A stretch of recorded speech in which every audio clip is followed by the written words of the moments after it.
Hey everyone, Scott here to discuss Ex Machina, starring Alicia Vikander, Domhnall Gleeson, and Oscar Isaac, directed by Alex Garland. Now, before I get into this review, I have seen all of his movies, which happen to be two before this new movie comes out called Men that I'm leading up to. I'm actually curious about it as I'm going to come in with an open mind, despite its A24 horror, but whatever, I'll give it a look at. But, I remember going to this one, and we'll see if how I feel about Mr. Garland's filmography. So let's get into this movie, shall we? We open with the workplace as we get introduced to Caleb, played by Domhnall Gleeson, winning first prize, which is to go to another workplace in the middle of the woods near a river for a week in a building. And can I just say, the cinematography in this is very breathtaking, as Domhnall Gleeson's body language in these first couple of scenes are very well done. Caleb enters the building and meets Nathan, played by Oscar Isaac, before he was ever in Star Wars, X-Men Apocalypse from X-Men. Recently in the Marvel Cinematic Universe, as he was the Moon Knight, as Caleb gets freaked out by Nathan's appearance, which is good body language, as most of the movie, the body language is tremendous. Caleb has an office slash bedroom in the building, which is a research facility, and Caleb reads a paper that talks about an agreement to sign his work responsibilities, as after the moment they talk about artificial intelligence, and the way this movie is shot is absolutely beautiful. Caleb meets Ava, played by Alicia Vikander, who is a robot built by Nathan, as she looks like a human robot, I'll say, and I love the design on her as far as a human robot goes, as she's the best human robot since Arnold Schwarzenegger in the first two Terminator movies. Caleb is impressed with Ava as a robot with language abilities, as she can have conversations with him, and the movie impresses me with the special effects, and at nighttime, Caleb watches the TV as its cameras around Ava's room, as he thinks, what the fuck is, as this is some twisted shit right off the bat, and his room turns red as it powers down, and the choice of coloring is very impressive in my opinion. And these characters have arcs. For example, Cabe winning first prize going to work in a quiet area. Nathan doesn't want anyone to know anything about what he's building, and Ava wants to see the world and meet new people.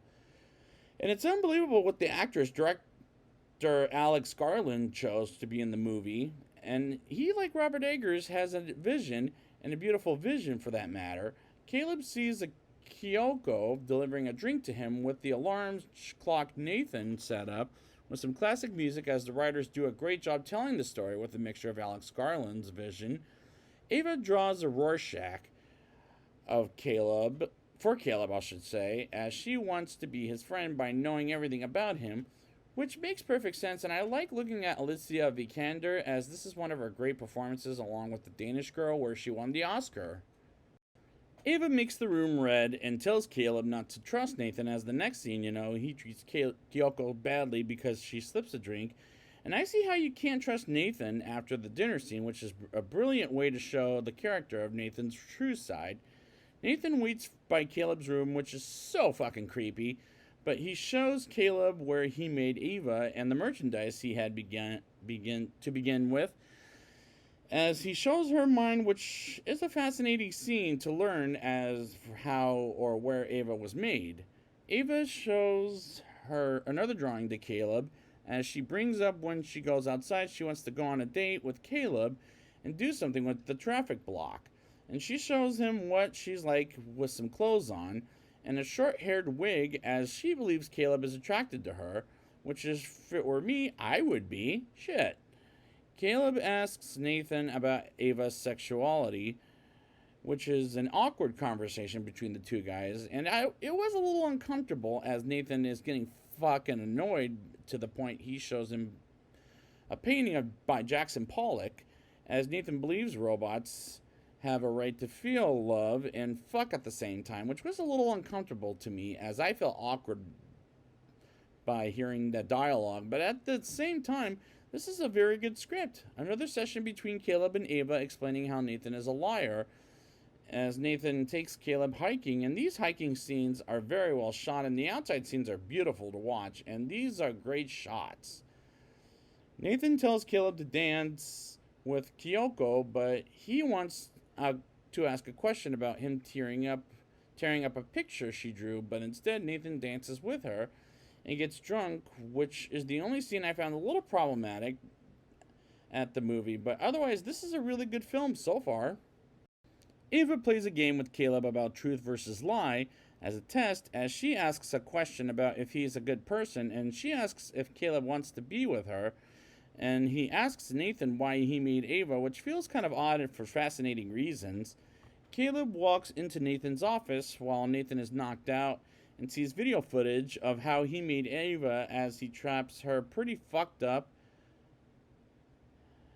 and sees all the different bodies to put as robots. And Nathan wakes up and Kyoko shows Caleb she can peel off her skin, and she's also a fucking robot. And now Caleb knows the truth of the artificial intelligence nightmare that can happen in real life, and he tries to peel himself, but he can't because he's a human. But he bleeds, and that was another scene I found pretty fucking uncomfortable. Ava was afraid she would never see Caleb again, as he tells Ava he's planning on killing her. Yeah, and by he, I'm talking about Nathan. And Caleb plans on leaving with her the night of, and the day is his last, as he wants to drink with Nathan, and tells him Ava passed the test. And Nathan tricks Caleb as he sees footage of him cutting himself, as he shows Ava and Nathan talking about how much she hates him and loves Caleb, and sees he let Nathan down while she went AI on his ass. And she triggered the alarm as to be read as power is back on, I'll say, and sees Ava escaped. And the scene for that scene is fucking haunting. Nathan punches Caleb and goes after Ava, and as she strangles him to death, and he breaks her arm, and Kyoko stabs him in the back and breaks her mouth open, and Ava takes another crack at stabbing him, and he does fall down and dies, which was a haunting moment of the film, I'll say. Ava asks Caleb to stay in the room so she can get some skin off another robot for her own changed wigs. I noticed as she leaves Caleb behind and goes in the helicopter and experiences the world to herself. And the climax was very haunting, and Alex Garland is a genius of making his vision come to life. Now it's time for the rating. I'll give this movie a 8.3 out of 10. This is a very beautiful movie to look at, as the performances by the three main actors are tremendous, and they were the appropriate choice as the characters. They were chosen by director Alex Garland's vision. The shots are tremendous, as the story is very good, as you can make an original movie and make it look pretty and put it in a mixing bowl to make a really good movie, as the outside shots are absolutely beautiful. The dialogue is uncomfortable at times, but it's a pretty good script that is fascinating to watch, a mixture of a thriller and a science fiction movie with some haunting moments in the film. The movie is a great sci-fi adventure that could scare the living shit out of you, like another sci-fi movie I watched recently called Under the Skin with Scarlett Johansson, which is another A24 film, as this is a very good film, as it's a great to watch, not only in the big screen, but on a 4K home viewing experience as well.